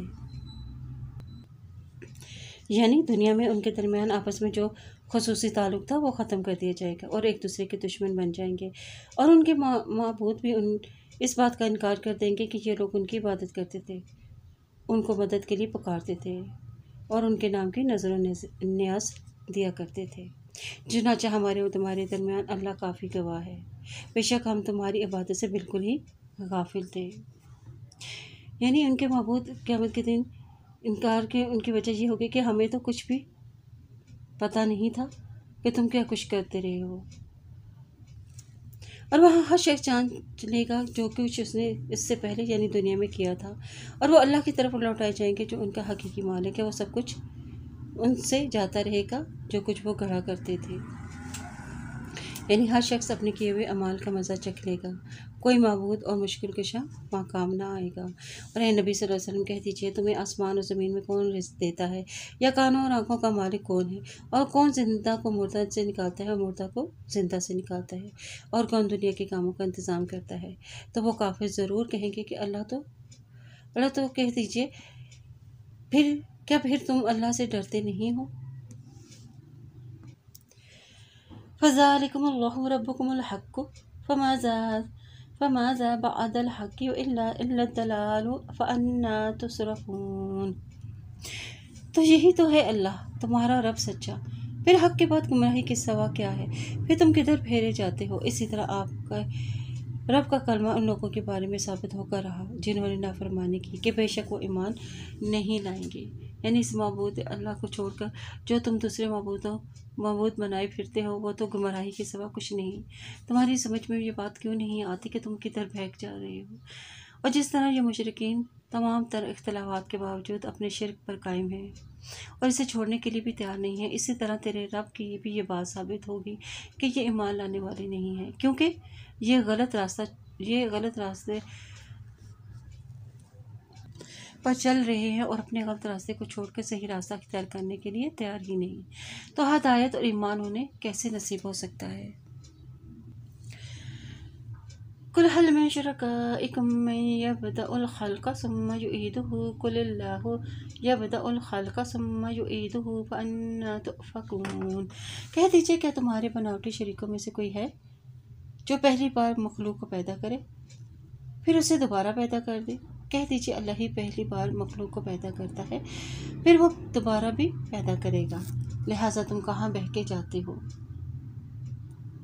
یعنی مشرکین کے شرک کے کھوکھلے پن کو واضح کرنے کے لیے ان سے پوچھا جا رہا ہے کہ بتلاؤ کہ جنہیں تم اللہ کا شریک ٹھہراتے ہو کہ کیا انہوں نے اس کائنات کو پہلی مرتبہ پیدا کیا یا دوبارہ اسے پیدا کرنے پر قادر ہیں؟ نہیں، یقیناً نہیں۔ پہلی مرتبہ اور دوسری مرتبہ تو وہی اللہ ہی پیدا کرنے والا ہے، پھر تم ہدایت کا راستہ چھوڑ کر کہاں بہکے جا رہے ہو؟ کہہ دیجئے کہ کیا تمہارے شریکوں میں سے کوئی ہے جو حق کی طرف ہدایت دیتا ہو؟ کہہ دیجئے اللہ ہی حق کی ہدایت دیتا ہے، پھر کیا جو حق کی طرف ہدایت دیتا ہے وہ اس بات کا زیادہ حقدار ہے کہ اس کی پیروی کی جائے، یا وہ حقدار ہے جو خود ہدایت یافتہ نہیں مگر یہ کہ اسے حق کی ہدایت دی جائے؟ چنانچہ تمہیں کیا ہو گیا ہے کہ تم کیسے فیصلے کرتے ہو؟ یعنی بھٹکے ہوئے مسافروں کو راستہ بتلانے والا اور دلوں کو گمراہی سے ہدایت کی طرف پھیرنے والے صرف اللہ تعالیٰ ہی کی ذات ہے، ان شریکوں میں سے کوئی ایسا نہیں ہے جو یہ کام کر سکے۔ اور ان کافروں میں سے اکثر گمان ہی کی پیروی کرتے ہیں، بے شک گمان حق کے مقابلے میں کچھ فائدہ نہیں دیتا، بے شک اللہ خوب جاننے والا ہے جو کچھ وہ کر رہے ہیں۔ یعنی اس ہر ڈرمی کی وہ سزا دے گا کہ دلائل نہ رکھنے کے باوجود یہ محض گمان کے پیچھے لگے ہوئے ہیں، عقل و فہم سے کام نہیں لیتے۔ اور یہ قرآن ایسا نہیں کہ غیر اللہ کی طرف سے گھڑ لیا گیا ہو، بلکہ یہ تو ان کتابوں کی تصدیق کرتا ہے جو اس سے پہلے کی ہیں، اور ان تمام کتابوں کی تفصیل بیان کرتا ہے جو اس میں کوئی شک نہیں یہ رب العالمین کی طرف سے ہے، یعنی یہ قرآن۔ ایک حدیث میں ہے کہ نبی صلی اللہ علیہ وسلم نے اس قرآن کو اپنا سب سے اہم معجزہ قرار دیا، جیسے فرمایا کہ ہر نبی کو ایسے ایسے معجزات عطا کیے کہ جن کی وجہ سے لوگوں کو ایمان نصیب ہوا یا خلقت ایمان لائی، اور مجھے جو معجزہ ادا کیا گیا ہے وہ وحی الہی ہے جو اللہ نے مجھ پر نازل کیا ہے، چنانچہ مجھے امید ہے کہ قیامت کے روز میرے پیروکار سب سے زیادہ ہوں گے۔ ام یقولون افتراہ قل فأتوا بسورۃ مثلہ وادعوا من استطعتم من دون اللہ ان کنتم صادقین۔ کیا وہ کافر کہتے ہیں کہ اس رسول نے اسے گھڑ لیا ہے؟ اے نبی صلی اللہ علیہ وسلم کہہ دیجئے تو تم اس جیسی ایک ہی صورت لے آؤ اور اس میں مدد کے لیے اللہ کے سوا جن کو بلا سکتے ہو بلا لو اگر تم سچے ہو۔ بلکہ انہوں نے ایسی چیز کو جھٹلایا جس کا اپنے علم سے وہ احاطہ نہ کر سکے، اور ابھی تک اس کی حقیقت بھی ان پر نہیں کھلی تھی۔ اسی طرح لوگوں نے جھٹلایا تھا جو اس سے پہلے تھے، پھر دیکھیے ظالموں کا انجام کیسے ہوا۔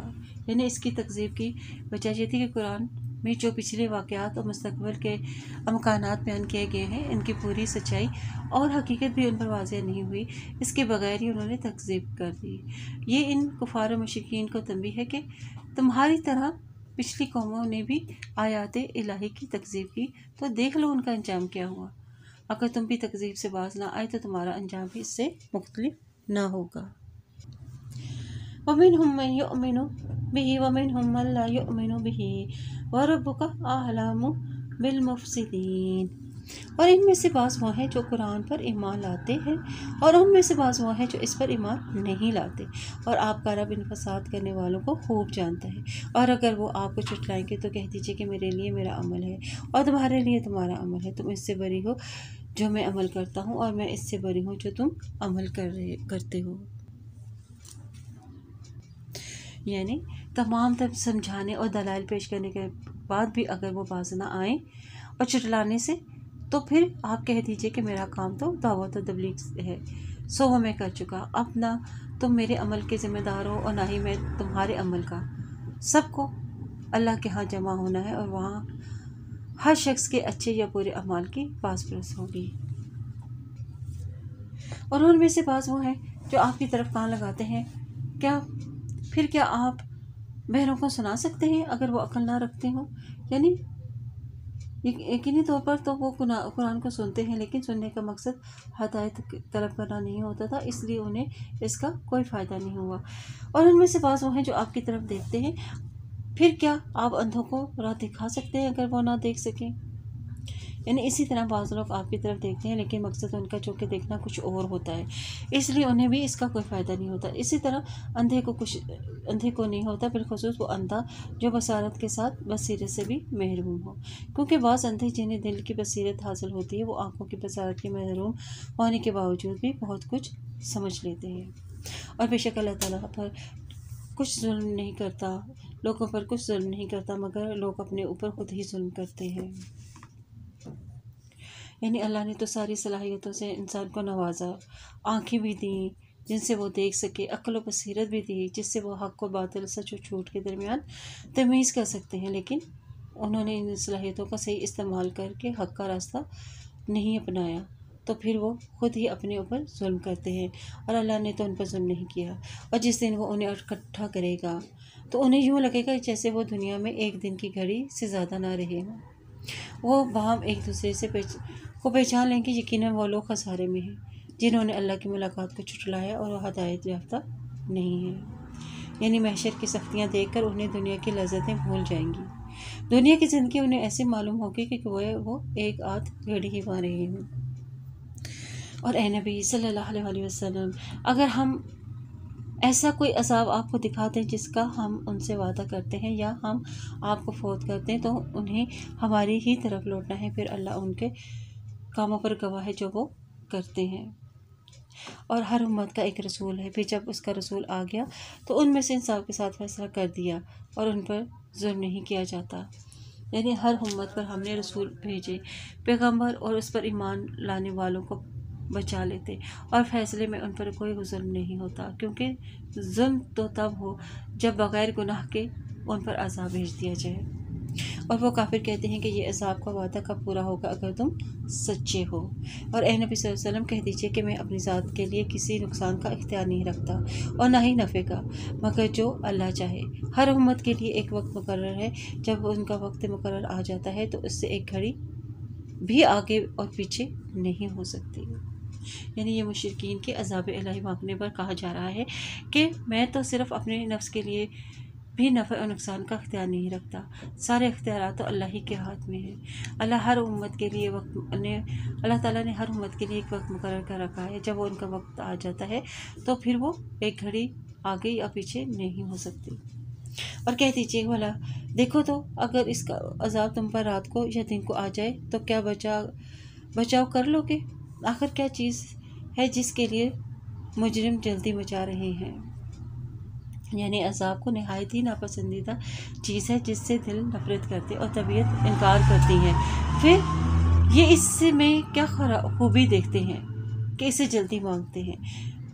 کیا پھر جب عذاب آ پڑے گا تب اس پر ایمان لاؤ گے؟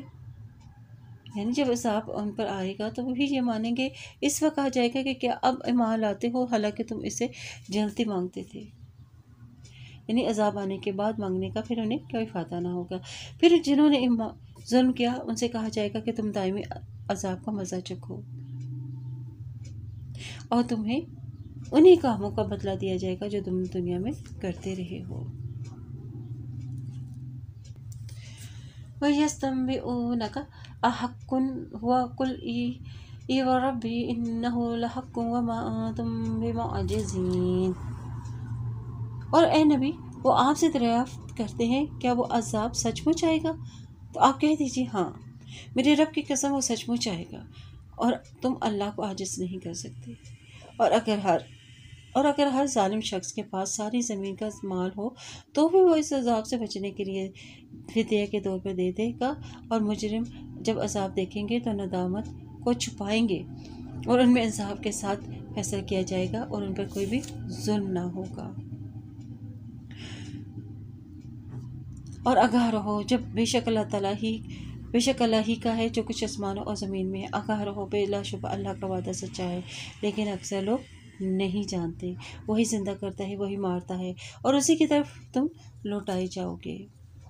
یعنی ان آیات میں آسمان و زمین کے درمیان کی ہر چیز اور اللہ کی ملکیت اور وحدہ الہی برحق ہے۔ زندگی اور موت پر بھی اللہ کا اختیار ہے اور اسی کی بارگاہ میں سب حاضر ہوں گے۔ اسی کی گرفت سے بچ کر کون کہاں جا سکتا ہے؟ اس نے حساب و کتاب کے لیے دن مقرر کر رکھا ہے، اسے کوئی نہیں ٹال سکتا۔ یقیناً اللہ کا وعدہ سچا ہے اور ایک دن ضرور آئے گا اور ہر نیک و بد کو ان کے اعمال کے مطابق جزا اور سزا دی جائے گی، اس لیے اپنے اعمال کی فکر کیجیے۔ یا ایھا الناس قد جاءتکم موعظۃ من ربکم وشفاء لما فی الصدور ھدی ورحمۃ للمؤمنین۔ اے لوگو، یقیناً تمہارے پاس تمہارے رب کی طرف سے قرآن کی نصیحت آ گئی۔ یہ قرآن کیسا ہے؟ یہ شفا ہے ان بیماریوں کے لیے جو سینوں میں ہے، اور مومنوں کے لیے ہدایت و رحمت ہے۔ یعنی جو قرآن کن کے لیے نصیحت ہے؟ ان کے لیے جو قرآن کو توجہ اور غور سے سنتے ہیں اور اس کے معنی اور مطالب پر غور و فکر کرتے ہیں، اور اس کے لیے یہ قرآن ایک نصیحت ہے۔ قرآن دلوں کے لیے شفا کیسے ہے؟ یعنی دلوں میں توحید و رسالت اور عقائد کے بارے میں جو بھی شکوک و شبہات پیدا ہوتے ہیں، اس کا ازالہ، اور کفر و نفاق کی جو بھی گندگی ہوتی ہے وہ اس کو پاک کر دیتا ہے، صاف کر دیتا ہے۔ اور یہ قرآن اہل ایمان والوں کے لیے کیسے رحمت ہے؟ یعنی یہ قرآن مومنوں کے لیے ہدایت و رحمت کا ذریعہ ہے۔ اور اے نبی کہہ دیجئے یہ اللہ کے فضل اور اس کی رحمت سے نازل ہوا ہے، لہٰذا ان لوگوں کے چاہیے کہ وہ خوش ہوں۔ یہ ان چیزوں میں سے بہتر ہے جو وہ جمع کر رہے ہیں۔ یعنی خوشی اس کیفیت کا نام ہے جو کسی مطلوب چیز کے حصول پر انسان اپنے دل میں محسوس کرتا ہے۔ اور اہل ایمان سے کہا جا رہا ہے کہ یہ قرآن اللہ کا خاص فضل اور کرم اور اس کی رحمت ہے، اور اس پر اہل ایمان کو خوش ہونا چاہیے، یعنی ان کے دلوں میں فرحت اور اطمینان کی کیفیت ہونی چاہیے۔ اور کہہ دیجئے بھلا دیکھو تم، اللہ نے تمہارے لیے جو رزق نازل کیا ہے، پھر تم اس میں سے کچھ حرام اور کچھ حلال ٹھہرا لیا۔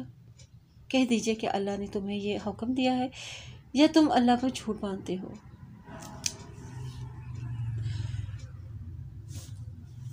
اور کیا گمان ہے ان لوگوں کا جو اللہ پر جھوٹ باندھتے ہیں اور روز قیامت کے بارے میں؟ اور بے شک اللہ بھی بڑا فضل والا ہے، لیکن اکثر ان میں شکر ادا نہیں کرتے۔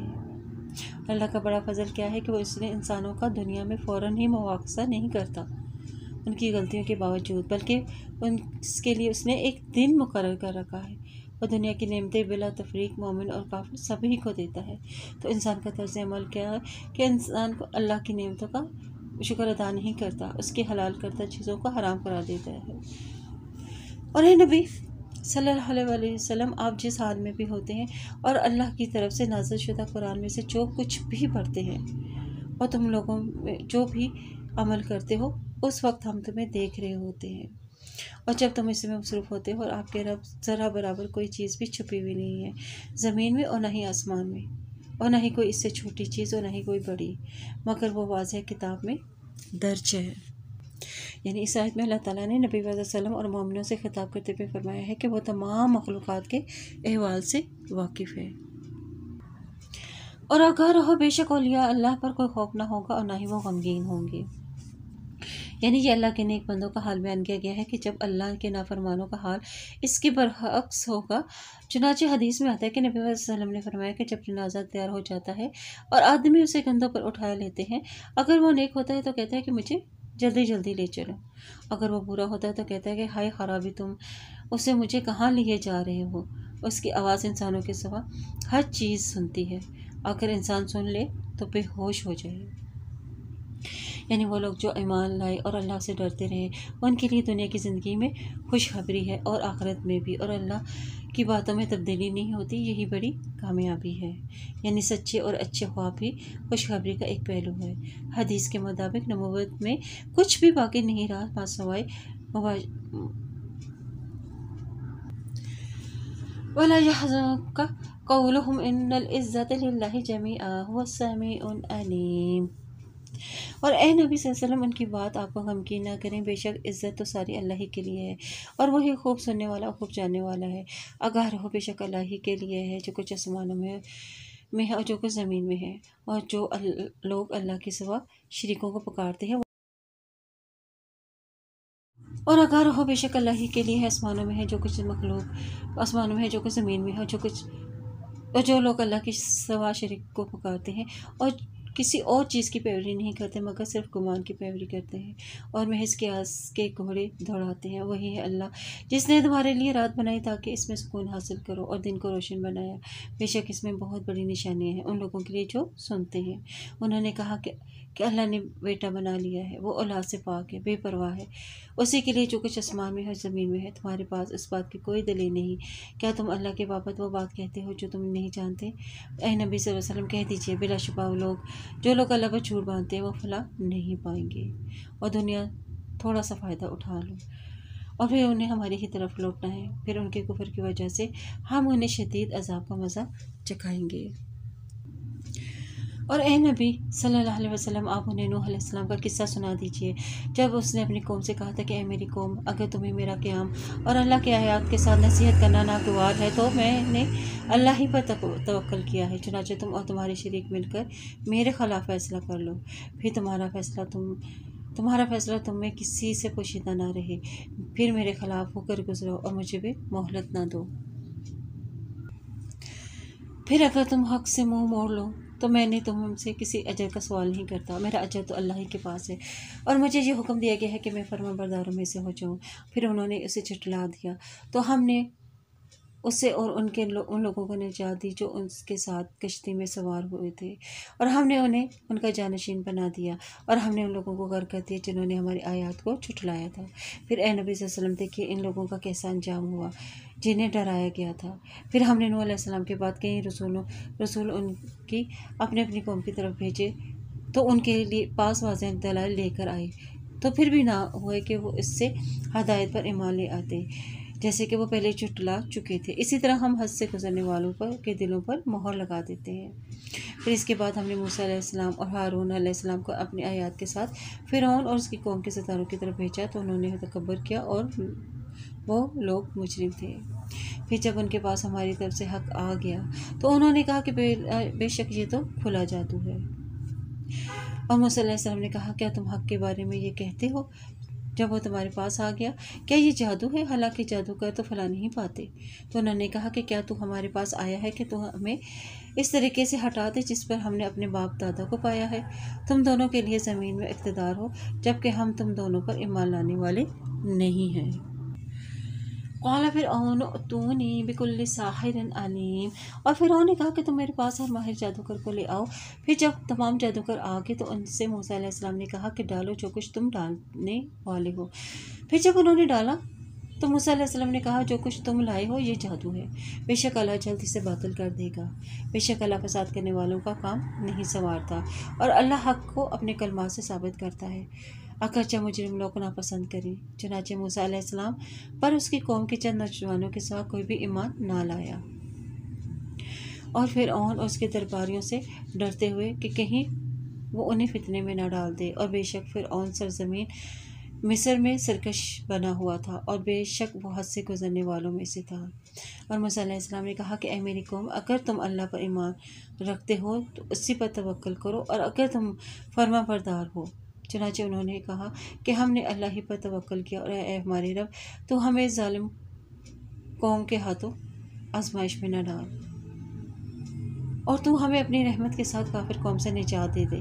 اور ہم نے موسیٰ علیہ السلام اس کے بھائی کی طرف وحی کی کہ تم اپنی قوم کے لیے مصر میں کچھ گھر بناؤ، اور تم اپنے گھروں کو قبلہ یعنی مسجدیں بناؤ اور نماز قائم کرو اور مومنوں کو خوشخبری دے دیجیے۔ اور موسیٰ علیہ السلام نے کہا کہ اے ہمارے رب، بے شک تو نے فرعون اور اس کی قوم کے سرداروں کو دنیا کی زندگی میں شان و شوکت اور مال و زر دے رکھا ہے، اے ہمارے رب تاکہ وہ لوگوں کو تیری راہ سے بھٹکا دے، اور اے ہمارے رب ان کا مال غارت کر دے اور ان کے دل سخت کر دے، چنانچہ یہ ایمان نہ لائیں گے جب تک کہ یہ دردناک عذاب کو دیکھ نہ لیں۔ اللہ تعالیٰ نے کہا کہ یقیناً تم دونوں کی دعا قبول کر لی گئی ہے، چنانچہ تم دونوں ثابت قدم رہو اور ان لوگوں کے راستے کی مت پیروی کرو جو علم نہیں رکھتے۔ اور ہم نے بنی اسرائیل کو سمندر سے پار کرا دیا، اور فرعون اور اس کی فوج نے سرکشی اور ظلم سے ان کا پیچھا کیا، حتیٰ کہ جب وہ غرق ہونے کے پہنچا تو پکار اٹھا کہ میں ایمان لاتا ہوں کہ بے شک اس ذات کے سوا کوئی بھی معبود نہیں ہے اور جس پر بنی اسرائیل ایمان لائے ہیں اور میں مسلمانوں میں سے ہوں۔ اللہ تعالیٰ نے فرمایا کہ اب ایمان لاتا ہے، جبکہ تو پہلے میں نافرمان تھا اور تو فساد کرنے والوں میں سے تھا۔ چنانچہ آج ہم تیرا جسم بچا کر سمندر سے باہر پھینک دیں گے تاکہ تو اپنے پیچھے والوں کے لیے نشان یعنی عبرت بن جائے، اور بے شک بہت سے لوگ ہماری نشانیوں سے غافل ہیں، اور یقیناً ہم نے بنی اسرائیل کو اچھا ٹھکانہ دیا اور ہم نے انہیں پاکیزہ چیزوں سے رزق دیا، پھر انہوں نے باہم اختلاف نہیں کیا حتیٰ کہ ان کے پاس علم آ گیا۔ اور اے نبی صلی اللہ علیہ وسلم، بے شک آپ کا رب ان کے درمیان روز قیامت کو ان باتوں کا فیصلہ کر دے گا جن میں وہ اختلاف کرتے ہیں۔ پھر اگر وہ اس کتاب کے متعلق شک میں ہوں تو ہم نے آپ کی طرف نازل کی ہے، تو ان لوگوں سے پوچھیے جو آپ سے پہلے کتاب پڑھتے ہیں، یقیناً آپ کے پاس اس کے رب کی طرف سے حق آ گیا، لہٰذا آپ شک کرنے والوں میں سے نہ ہوں، اور آپ ان لوگوں میں سے بھی نہ ہوں جنہیں نے اللہ کی آیات کو جھٹلایا، ورنہ آپ خسارہ پانے والوں میں سے ہو جائیں گے۔ اور بے شک جن لوگوں کے بارے میں آپ کے رب کا حکم یعنی عذاب صادر ہو چکا، وہ ایمان نہیں لائیں گے، خواہ ان کے پاس ساری نشانیاں آ جائیں، حتیٰ کہ وہ دردناک عذاب کو دیکھ لیں۔ پھر کیوں نہ ہوئی کوئی بستی ایسی کہ وہ عذاب سے پہلے ایمان لائی ہو، پھر اس کے ایمان نے اسے نفع دیا ہو، سوائے قوم یونس کے۔ جب وہ ایمان لے آئے تو ہم نے ان سے ذلت کا عذاب ڈال دیا اور دنیا کی زندگی میں، اور ہم نے ایک مقررہ وقت تک انہیں اس سے فائدہ اٹھانے دیا۔ یعنی جن بستیوں کو ہم نے ہلاک کیا ان میں سے ایک بستی ایسی کیوں نہ تھی جو ایسا ایمان لاتی ہو جو اسے فائدہ دیتی ہو۔ ہاں، صرف یوسف علیہ السلام کی بستی ایسی تھی کہ جب وہ ایمان لے آئی تو اللہ نے اس سے عذاب کو دور کر دیا۔ اس کا پس منظر کچھ یوں ہے کہ حضرت یونس علیہ السلام نے جب یہ دیکھا کہ ان کی دعوت و تبلیغ سے ان کی قوم متاثر نہیں ہو رہی، تو انہوں نے اپنی قوم میں اعلان کر دیا کہ فلاں دن تم پر عذاب آ جائے گا، اور خود وہاں سے نکل گئے۔ جب عذاب بادل کی طرح ان پر امڈ آیا تو وہ بچوں، عورتوں، حتیٰ کہ جانوروں سمیت ایک ہی میدان میں جمع ہو گئے اور اللہ کی بارگاہ میں عاجزی اور انکساری اور توبہ استغفار شروع کر دی۔ اللہ نے ان کی توبہ کو قبول فرما کر ان سے عذاب کو ٹال دیا تھا، اور حضرت یونس علیہ السلام آنے جانے والے مسافروں سے اپنی قوم کے حالات معلوم کرتے رہتے تھے۔ جب انہیں معلوم ہوا کہ اللہ نے اس کی قوم سے عذاب کو ٹال لیا ہے تو انہوں نے اپنی تکذیب کے بعد اس قوم میں جانا پسند نہیں کیا، بلکہ ان سے ناراض ہو کر وہ کسی اور طرف ہی روانہ ہو گئے، جس پر وہ کشتی کا واقعہ پیش آیا۔ اور اگر آپ کا رب چاہتا تو وہ جو لوگ زمین میں ہیں سب کے سب سارے ہی ایمان لے آتے، پھر کیا آپ لوگوں کو مجبور کریں گے حتیٰ کہ وہ مومن ہو جائیں؟ یعنی نبی کی تو شدید خواہش تھی کہ سب مسلمان ہو جائیں۔ اللہ تعالیٰ نے فرمایا ایسا نہیں ہو سکتا، آپ لوگوں کو زبردستی ایمان لانے پر مجبور نہیں کر سکتے، اور کسی شخص کے لیے بھی ممکن ہے کہ وہ اللہ کے حکم کے بغیر ایمان لے آئے، اور اللہ لوگوں پر عذاب ڈال دیتا ہے جو عقل سے کام نہیں لیتے۔ اے نبی صلی اللہ علیہ وسلم، کہہ دیجئے دیکھو اور غور کرو، جو آسمان اور زمین میں ہے اور نشانیاں اور ڈراوے ان لوگوں کو کوئی فائدہ نہیں دیتے جو ایمان نہیں لاتے۔ تو یہ لوگ بھی گویا ان لوگوں سے دنوں کا انتظار کر رہے ہیں جو ان سے پہلے گزرے ہیں۔ کہہ دیجئے تم بھی انتظار کرو، بے شک تمہارے ساتھ میں بھی انتظار کرنے والوں میں سے ہوں۔ پھر ہم نجات دیتے ہیں اپنے رسولوں کو اور ان لوگوں کو جو ایمان لائے، اسی طرح ہم پر لازم ہے کہ ہم مومنوں کو نجات دیں۔ کہہ دیجئے اے لوگو، اگر تم میرے دین سے متعلق شک میں ہو تو میں اس کی عبادت نہیں کرتا جن کی تم اللہ کے سوا عبادت کرتے ہو، لیکن میں تو اللہ کی عبادت کرتا ہوں، وہ جو تمہیں وفا دیتا ہے، اور مجھے اس بات کا حکم دیا گیا ہے کہ مومن میں شامل رہوں، اور یہ کہ آپ اپنا رخ دین اسلام کی طرف رکھیں یکسو ہو کر، اور مشرکین میں سے ہرگز نہ ہوں، اور آپ اللہ کے سوا ان کو مت پکاریں جو نہ آپ کو نفع دے سکتے ہیں اور نہ ہی نقصان پہنچا سکتے ہیں، پھر اگر آپ نے ایسا کیا تو بے شک آپ بھی اس وقت ظالموں میں سے ہوں گے۔ وَإِن يَمْسَسْكَ اللَّهُ بِضُرٍّ فَلَا كَاشِفَ لَهُ إِلَّا هُوَ وَإِن يُرِدْكَ بِخَيْرٍ فَلَا رَادَّ لِفَضْلِهِ يُصِيبُ بِهِ مَن يَشَاءُ مِنْ عِبَادِهِ وَهُوَ الْغَفُورُ الرَّحِيمُ۔ اور اگر اللہ آپ کو کوئی تکلیف پہنچائے تو اس کے سوا کوئی بھی اسے دور کرنے والا نہیں ہے، اور اگر اللہ آپ کے ساتھ کسی بھلائی کا ارادہ کر لے تو بھی اسے کوئی اس کے فضل کو رد کرنے والا نہیں، اور اپنے بندوں میں جسے چاہتا ہے اسے فضل سے نوازتا ہے، اور وہ بہت ہی بخشنے والا اور نہایت ہی رحم کرنے والا ہے۔ اور کہہ دیجیے کہ اے لوگوں تمہارے پاس تمہارے رب کی طرف سے حق آ گیا۔ چنانچہ جس شخص نے ہدایت پائی تو یقیناً وہ اپنے ہی لیے ہدایت پاتا ہے، اور جس نے گمراہی کا راستہ اختیار کیا تو یقیناً وہ اپنے لیے ہی گمراہی اختیار کرتا ہے، اور میں تمہارا وکیل نہیں ہوں۔ اور آپ کی طرف سے جو وحی کی جاتی ہے اس کا اتباع کیجیے اور صبر کیجیے حتیٰ کہ اللہ فیصلہ کر دے، اور وہ سب سے بہتر فیصلہ کرنے والوں میں والا ہے۔ یعنی دین اسلام کے راستے میں جو بھی دشواریاں پیش آئیں ان پر صبر کریں اور ثابت قدم رہیں۔ سورۃ الہود۔ بسم اللہ الرحمن الرحیم۔ الف لام را کتاب احکمت آیاتہ ثم فصلت من لدن حکیم خبیر۔ الف لام را، یہ وہ کتاب ہے جس کی آیتیں محکم کی گئی ہیں، پھر تفصیل سے بیان کی گئی ہیں۔ یہ بڑی حکمت والی اور بہت خبر رکھنے والے کی طرف سے ہے۔ یعنی اس میں احکام و شریعت اور جو قصے، عقائد، ایمانیات اور آداب اور اخلاق جس طرح کی وضاحت اور تفصیل سے بیان کیے گئے ہیں، پچھلی کتابوں میں اس کی نظیر پیش کرنے سے قاصر ہے۔ اس صورت میں بھی ان قوموں کا تذکرہ ہے جو آیات الہی اور پیغمبروں کی تکذیب کر کے عذاب الہی کا نشانہ بنے ہیں اور تاریخ کے صفحات سے مٹ گئے ہیں۔ اور یہ کہ اللہ تعبدوا الا اللہ اننی لکم منہ نذیر و بشیر، اور یہ کہ تم اللہ کے سوا کسی کی عبادت نہ کرو، بے شک میں تمہارے لیے اسی کی طرف سے ڈرانے والا اور خوشخبری دینے والا ہوں۔ اور یہ کہ تم اپنے رب سے بخشش مانگو، پھر تم اس کی طرف توبہ کرو، وہ تمہیں بہت اچھا فائدہ دے گا اور ایک مقرر وقت تک، اور ہر صاحب فضل کو اس کا فضل بخشے گا۔ اور اگر تم منہ موڑو گے تو بے شک میں تم پر ایک بڑے ہولناک دن کے عذاب سے ڈراتا ہوں۔ یہاں اس سامانی دنیا کو، جس کو قرآن نے عام طور پر متاع غرور، دھوکے کا سامان کہا ہے، یہاں اسے منان و حسن قرار دیا ہے۔ اس کا مطلب ہے کہ جو آخرت سے غافل ہو کر متاع دنیا سے استفادہ کر لے گا اس کے لیے یہ متاع غرور ہے، کیونکہ اس کے بعد اسے برے انجام سے دوچار ہونا ہے۔ اور جو آخرت کی تیاری کے ساتھ ساتھ اس سے فائدہ اٹھائے گا، اور اس کے لیے یہ چند روزہ متاع حسن زندگی ہے، کیونکہ اس نے اپنی زندگی اللہ کے احکام کے مطابق گزاری ہے۔ اور یہاں بڑے دن سے مراد قیامت کا دن ہے، اور تمہیں اللہ ہی کی طرف لوٹ کے جانا ہے، وہی ہر چیز پر خوب قادر ہے۔ الا انہم یثنون صدورہم لیستخفوا منہ الا حین یستغشون ثیابہم یعلم ما یسرون وما یعلنون انہ علیم بذات الصدور۔ آگاہ رہو، بے شک وہ اپنے سینے دوہرے کرتے ہیں تاکہ اللہ سے چھپ جائیں۔ آگاہ رہو، جب وہ اپنے کپڑے اوڑھتے ہیں تب بھی اللہ جانتا ہے، اور جب چھپاتے ہیں، ظاہر کرتے ہیں تو تب بھی جانتا ہے۔ بے شک اللہ تعالیٰ سینوں کے راز خوب جانتا ہے۔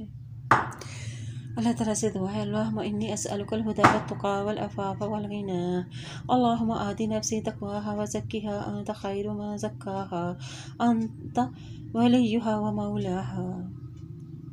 اے اللہ، بے شک میں تجھ سے ہدایت، تقوی، پاک دامنی اور بے نیازی کا سوال کرتا ہوں۔